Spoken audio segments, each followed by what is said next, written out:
আপনি একটা জিনিস খেয়াল করেছেন, যার মা এই পৃথিবীতে বেঁচে নেই তাদের উদ্দেশ্যে বলতেছি,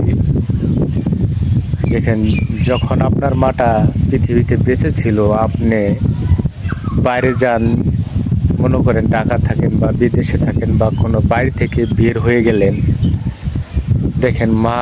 যদি নাও দেখে, মা বাবা যদি নাও দেখে, কিন্তু তারপরেও কিন্তু আপনার মানে চিন্তা করে, আপনি যদি বিয়ে শাদী করেন বা আপনার যদি পোলাপান হয়ে থাকে, তাদেরকে জিজ্ঞেস করে, কিরে তোর বাপ কই গেছে বা অমুকে কই গেছে। আসলে এই যে একটা